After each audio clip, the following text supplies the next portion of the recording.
जी राधे राधे। ये हमारे जब से जयपुर आए हम, हमारे क्या शुरू से है ना, जो ससुर जी का है ना, जो सेवा थी उसकी अफरस की। हम्म। तो अफरस की सेवा थी तो उसमें अनका भोग नहीं लगाते थे, वो खाली मिश्री भोग लगाते थे। हम्म। और रोटी का भोग है ना, जो अलग श्रीनाथ जी चौके में विराजमान थे उनके लगाते थे। हम्म। तो जब से यहाँ आए जयपुर, जब से है ना, जो श्रीनाथ जी जमुना मैया महाप्रभु जी की तस्वीर है, तो हम्म। रसोई में उनके भोग लगाते हैं। हम्म। अब इनकी सेवा अलग है, हम्म। अब इनकी सेवा का कोई टाइम नहीं है। तो अब ये बताओ, ये रसोई में जो 30 साल से भोग लग रहा है, वहां लगाए या नहीं लगाए? नहीं भाई, लगाने में तो कोई बुराई नहीं है, लेकिन जहाँ ठाकुर जी की आप सेवा पूजा करते हो वहाँ भी तो भोग लगे। वहां लगाते हैं, मिश्री भोग लगाते हैं हम। नहीं, मिश्री भोग नहीं होता है फिर वो। भाई वहाँ पे जो आप जो रसोई में, नहीं रसोई में जो आप जो भोग लगाते हैं वो किसको लगाते हैं? श्री अन्नपूर्णा देवी को लगाते हैं या किसको लगाते हैं? नहीं, श्रीनाथ जी की सेवा है। रसोई के अंदर ही? हाँ, रसोई रसोई में सेवा नहीं है श्री ठाकुर जी। श्री एक चित्रपट है जिसके अंदर 3 मूर्तियां हैं। एक तो श्री महाप्रभु जी, एक श्रीनाथ जी और एक तरफ श्री वल्लभाचार्य जी। जमुना मैया। हाँ सॉरी, जमुना, श्री यमुना मैया। अच्छा, हाँ तो ठीक है, वो कोई बात नहीं है, वहाँ भोग लगा दिए है, लेकिन 30 साल से भोग लगा रहे हैं वहाँ। नहीं लगा, वहाँ भी आप लगा लो भोग, और भाई वहाँ भी निकाल दो, और एक एक एक थाल वहाँ भी तो लेके जाओ जहाँ आपके ठाकुर जी जहाँ सेवा पूजा कर रहे हैं आप। चलो कोई बात नहीं, वो वहाँ भी बैठे हैं, लेकिन जहाँ सेवा पूजा करते हैं वहाँ भी तो आप भोग लगाओ। वहां तो कभी काजू किशमिश का लगा देते हैं, कभी लड्डू का लगा देते हैं, कभी गाय का, मतलब चित्र बाल भोग लगाते हैं, वो कुछ भी लगा देते हैं। जो वहाँ की सेवा का समय भी जो है ऊपर नीचे रहता है। हाँ, जैसे सेवा अब का हमारे समय श्री नहीं। पिताजी जो है कभी जैसे 2 बजे सेवा कर रहे हैं, कभी 10 बजे कर रहे हैं, कभी 11 बजे कर रहे हैं, कभी 12 बजे कर रहे हैं। हाँ तो चलो कोई बात नहीं है, कोई बात नहीं है, फिर जहाँ श्रीनाथ जी विराज रहे हैं वहीं कर दो, लेकिन उनकी व्यवस्था ढंग से करना रसोई में, जो रसोई में उनकी व्यवस्था ढंग से करना, और पूजन वूजन भी ढंग से थोड़ा सा होना चाहिए वहाँ। भाई ऐसे तो एक जैसे कि क्या होता है, कहीं जैसे पाइटे पे ही मान लो जो पाटा होता है उस पर बिठा दिया, ऐसे ही बैठे हैं उपेक्षित से ही, तो जैसे देवी देवता बिठाते थे लोग बाग, ऐसे ही ये बेरू जी बिठा दिया, ये बेमया जी बिठा दिया, ऐसे ये बिठा दिया, ऐसे नहीं, एक विधिवत उनका वहाँ आसन हो, बढ़िया एकदम बहुत व्यवस्था सब चीज़ें हों, और वहाँ पे फिर वो भोग लगाएं, एक विधिवत लगाएं, अच्छे से लगाएं, और वो भी कर दें, कोई बात नहीं है। क्योंकि ये तो पिताजी के फिर निजी ठाकुर जी हो गए, तो निजी भाव उनका जैसा है वो अपना करते रहें, और वो वहाँ जो ठाकुर जी हैं वो मूल ठाकुर घर के हो गए, तो अब उनको कम से कम व्यवस्थित ढंग से रखना है, लगे कि हाँ भाई यहाँ ठाकुर जी मूल है, ऐसा नहीं लगे कि हाँ कहीं बर्तनों के कहीं एक कोने में वो भी ठाकुर जी बैठे हैं, ऐसा नहीं, उनका थोड़ा विधिवत चीज़ होनी चाहिए। दीपक जला देते हैं शाम को। हाँ नहीं, दीपक जलाने से नहीं होगा, हमारे तो सुबह शाम आरती भी करे कोई। हाँ वो क्या है, एक तो जैसे अलग सी ठाकुर जी वहाँ विराजमान है, लेकिन वो है इतनी सी जो आपने बताया था ना, जैसे कि भाई पाटे पे ठाकुर जी विराजे हुए हैं, बस इतनी सी है वो कि उसमें थाली भी नीचे ही रखते हैं, उसमें नहीं रख सकते वहाँ पर। अब देख लो जैसा भी, ये तो भावग्राही जनार्दन है, जैसा आपका भाव है। अब परंपराओं के अधीन परमात्मा नहीं होते हैं, वो तो प्रेम के अधीन होते हैं। यदि आपका प्रेम है तो आप अच्छा भव्य उनके लिए घर का बड़ा भवन बना सकते हैं। भाई ठाकुर जी हमारे मूल होते हैं और सबसे मेन होते हैं, तो उनके लिए तो मास्टर बेडरूम अलॉट होना चाहिए ना, सबसे बड़े मास्टर बेडरूम उनके लिए अलॉट होता है जो घर का मुख्य आदमी है, जो मुख्य सबसे बड़ा वो माना जाता है, जो घर परिवार का मतलब जिसका सर्वस्व है।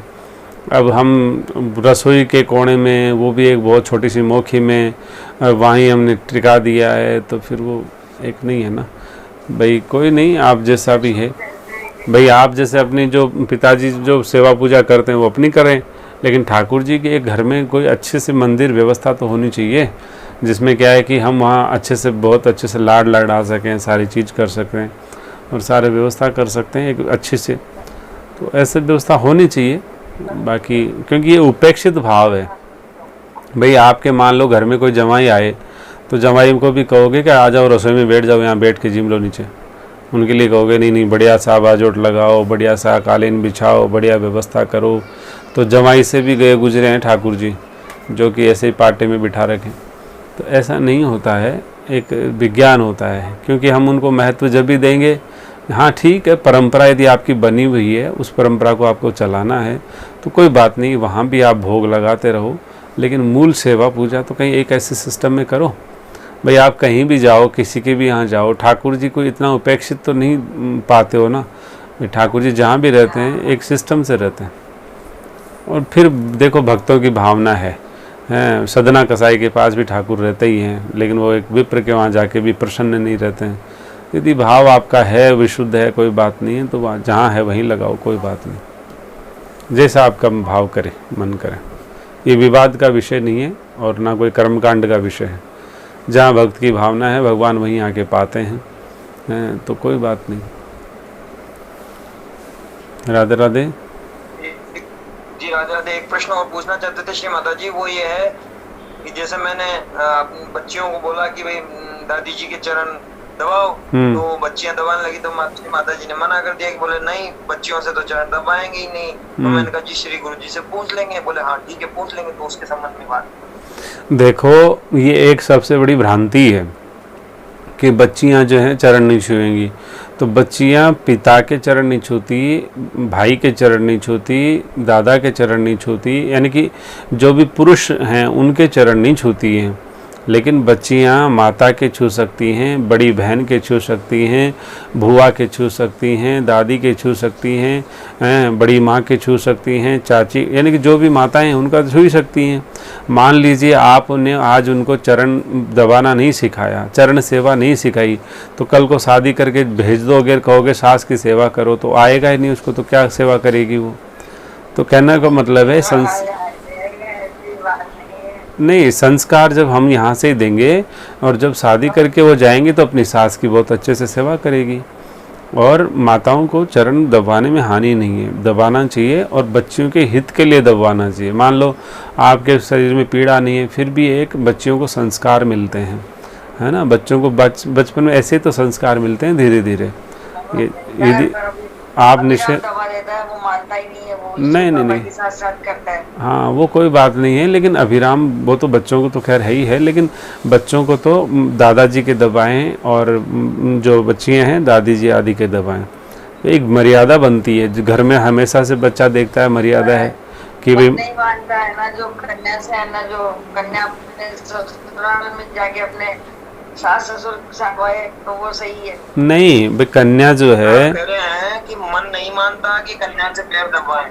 नहीं तो भाई आप एक बात बताओ, अभिराम की जो माता जी हैं या माँ कोई भी होती है बच्चों की या बच्चियों की, वो उनको पिटाई करती कि नहीं करती, डांटती है कि नहीं डांटती।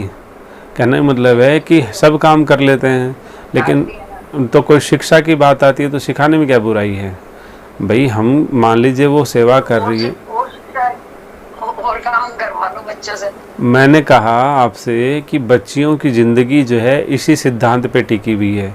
यदि इस सिद्धांत का पालन नहीं करेगी तो उनका संसार में समाधान नहीं मिलेगा, शांति नहीं मिलेगी। ये उनको जीवन में करना ही करना है। इसलिए ये जितने अच्छे से सिखाओगे उतने अच्छे से उनका जीवन सुखी रहेगा। और किसी का जीवन सुखी रहे वो कार्य सिखाने में तो बड़ी प्रसन्नता होनी चाहिए।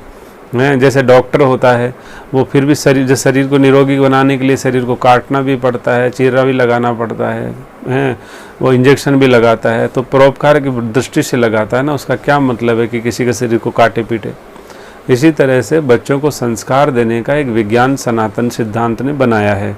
वो यही है कि माताएं बच्चियों को सेवा करना सिखाएं, और जो है बच्चे जो हैं भाई का मतलब है कि बच्चे हैं उनको पिता लोगों की जिम्मेदारी है। और सीधी सी बात है, जिसने जीवन में कभी चरण दबाए नहीं होंगे तो सास के कैसे दबाएगी वो जाके, हैं। सास फिर ये कहे कि तेरे को दबाने नहीं आता है, वो कहीं उसको उलाहना देगी, तो फिर ये एक समस्या रहेगी। ये तो प्रैक्टिकल समस्या है ना। तो यदि उसमें कोई दोष नहीं होता है, किसी तरह की कोई बात नहीं, हाँ बच्चियों को किसी भी जेंट्स के यहाँ स्पर्श नहीं करना चाहिए, चाहे पिता हो या इस तरह से हो, चरण नहीं दबाने चाहिए उनके कभी भी।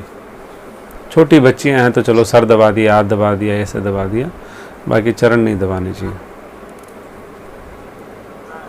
इसीलिए ना जब मैं विरोध कर रही थी ये बोला कि नहीं अभी आपको बात समझ में आई कि नहीं आई? नहीं ही। हाँ, क्योंकि उनके कल्याण के लिए। मान लो कि आपके, मान लो कोई घर में बच्चा है, मान लो कोई कहीं किसी के यहाँ बच्चा है बीमार हो गया, तो उसके कल्याण के लिए हम बहुत सारे काम कर लेते हैं। तो इसलिए उस बीमारी को मिटाने के लिए उनके कल्याण की दृष्टि से हमको काम करना चाहिए। उसमें कोई हानि नहीं है, हमारा कोई दृष्टिकोण ही नहीं है, वो तो कल्याण की दृष्टि से। बच्चियां जब चरण सेवा करेंगी, फिर वो अपनी माताओं के भी करेंगी। देखो भाई, माताओं को तो विधान कर दिया कि वो पति के दबाएं और सास के भी दबाएं, लेकिन फिर वो देवियां भी तो थक जाती होंगी ना। जो माताएं भी थकती हैं, वो भी सब थकती हैं, तो उनका कौन दबाएगा। तो इसलिए बच्चियों को ऐसा विधान दिया है कि बच्चियों से वो सेवा करवा लें, तो बच्चे उनसे सेवा कर लेगी, बच्चियाँ उनकी सेवा करेंगी और वो उनकी सेवा करेंगी। तो एक सिस्टम घर में बन जाता है कि हाँ ऐसे ऐसे सेवा, सब लोग सीख जाते हैं उस सेवा को, और फिर वो आगे घर में जाके, ससुराल जाके भी वो ऐसा ही करती है। तो सब लोग आपको कहते हैं कि बहुत अच्छी बहू है, बहुत अच्छी बेटी है। तो वो फिर यही बात है। जी जी ठीक। हाँ, राधे राधे। जी राधे राधे।